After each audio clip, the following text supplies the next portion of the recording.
moral prohibition. Sassoon and the British forced drug addiction onto an entire nation, stole the island of Hong Kong, and made Hong Kong the capital of the British international drug trade. In 1872, Queen Victoria knighted David Sassoon's son, Albert Sassoon, who spread the illegal opium trade throughout China and Japan. In 1887, Sir Albert Sassoon married Aline Carolyn Rothschild and joined the pirated fortunes of the Sassoon drug cartel with the Rothschild money cartel. Today, it's business as usual for the descendants of the Sassoon and Rothschild families who socialize with Queen Elizabeth II and Prince Charles as elite members of Britain's inner power circle. Many have been granted royal titles like Sir, Countess, Baron, and Marquis, but their many victims aren't fooled by the crowns, the titles, and the tuxedos. They have very different titles for them. Titles like liars, thieves, dope dealers, and mass murderers for the crown.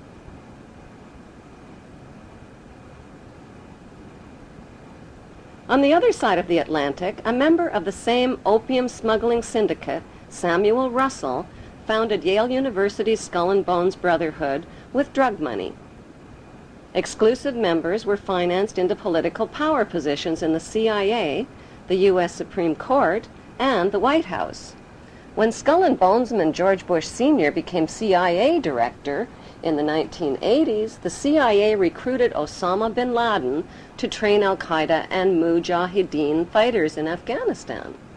The job of Osama's trainees was not just to fight the Russian communists, it was to run Afghanistan's multi-billion-dollar opium trade.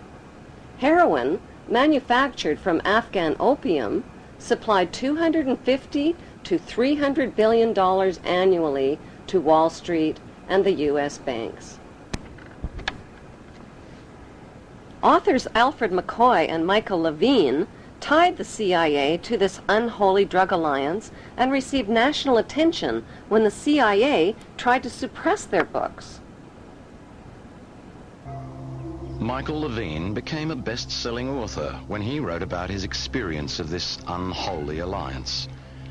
After 30 years' distinguished service with the DEA, he could write with some authority.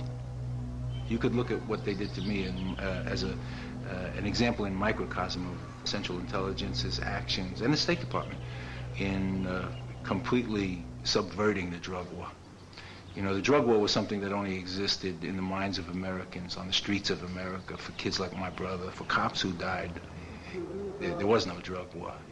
The biggest drug dealers in the world were given a license to sell drugs to Americans to support themselves. And this continued right down from Southeast Asia, through the Mujahideen, through the Contras. But how was the heroin smuggled into the United States? One of America's most gruesome secrets is that during the Vietnam War, heroin was smuggled into the United States by hiding it inside the body bags of dead American soldiers.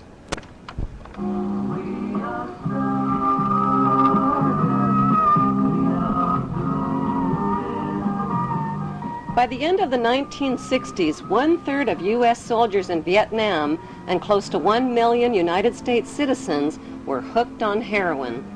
Drugs like LSD, mescaline, marijuana, and hashish also swamped the streets and college campuses of America. Who or what turned America's youth onto these illegal drugs? Celebrity anti-war activists like Aldous Huxley, Timothy Leary, Allen Ginsberg, and Bertrand Russell sold America's youth on acid rock, tripping out, and one world government.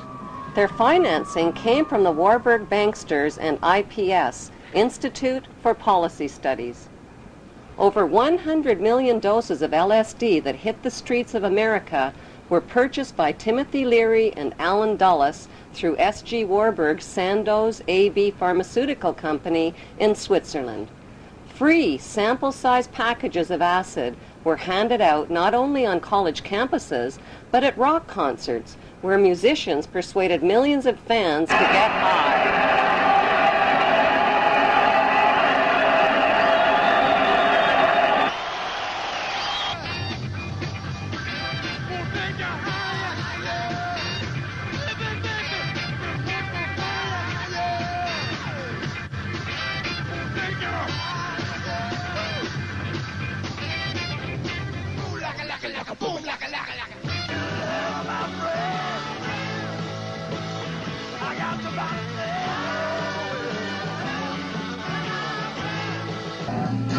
Critics of the drug culture blame parents, teachers, law enforcement, and everybody except the people behind it all, namely the Rothschild-Warburg banksters and their Committee of 300. According to Dr. John Coleman, who wrote the story of the Committee of 300, the Beatles rock group were brought to America by the Tavistock Institute. Tavistock launched the drug culture revolution in America to popularize and normalize social drug use. Through their record companies and advertising monopolies, the banksters have packaged and financed their celebrity salesmen to anesthetize, addict, and enslave billions of people worldwide with dependencies on both prescription and non-prescription, legal and illegal drugs. Those drugs range from alcohol, nicotine, and caffeine to Prozac, crack cocaine, and heroin. Like the phony war on terrorism, the phony war on drugs is a cat and mouse game being fought with one hand and fed with the other.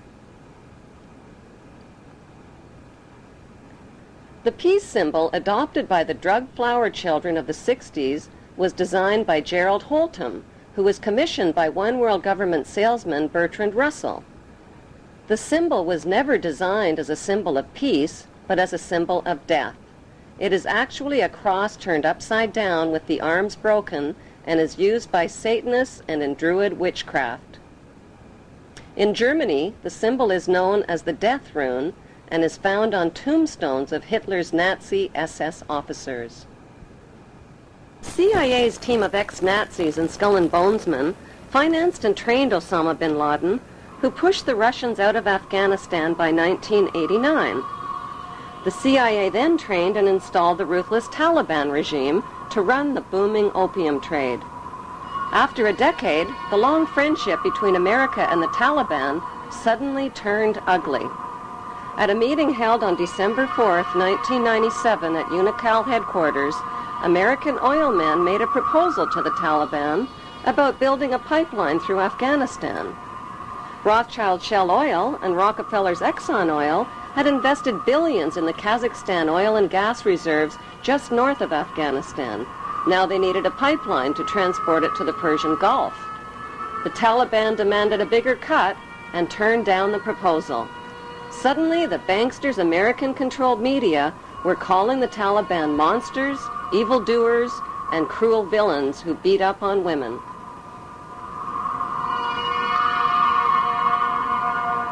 On July 4th, 1999, President Clinton froze the Taliban's U.S. assets and bank accounts and imposed trade sanctions on Afghanistan.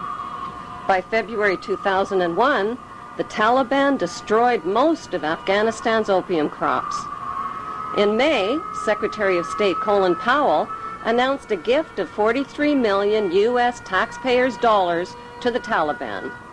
He called it a reward to the Taliban for destroying the opium crops, but members of the new George W. Bush White House knew the Taliban would use the 43 million for more sinister purposes.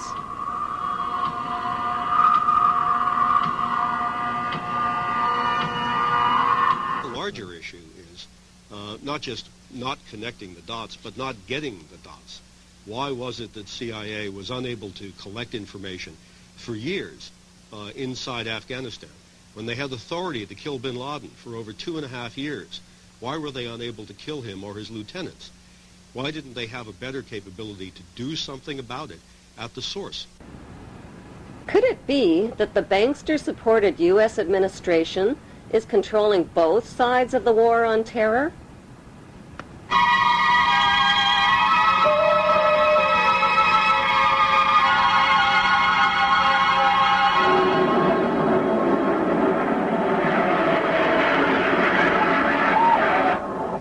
Before the first plane ever even hit the first tower on 9/11, a massive U.S., British, and NATO troop buildup was already organized and positioned for an attack on Israel's enemies, opium-rich Afghanistan and oil-rich Iraq.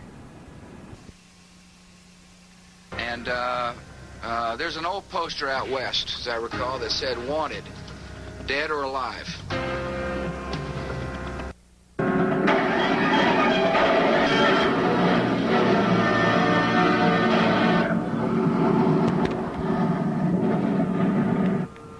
With no solid proof of who was responsible for 9/11, George Bush Jr. attacked the poverty-stricken war-ravaged country of Afghanistan only 4 weeks after 9/11. The U.S. and British military dropped 12,000 bombs on thousands of buildings and homes, pounding them into dust and rubble and killing 8,000 Afghan people. 20,000 more people died from war-related cold, starvation, and disease. Nobody made a big-budget TV production out of the massacre with a God Bless Afghanistan movie score. The U.S.-British war on Afghanistan left behind millions of starving people and thousands of women who are still veiled, still homeless, and still penniless. Afghanistan is the world's largest producer of opium and now the world's largest producer of heroin. دې علت دا ده چې 14 کاله دلته جنگ تیر شوی، زراعت تباه شوی، شفاخانې تباه شوي، تجارت تباه شوی، تعلیمي ادارې تباه شوي، مکتبونه تباه شوي، سرکونه تباه دي، ولږه ده، فقر ده، خلک بله اشاره نه لري څه وکړي. There can never be peace and democracy in Afghanistan. Why?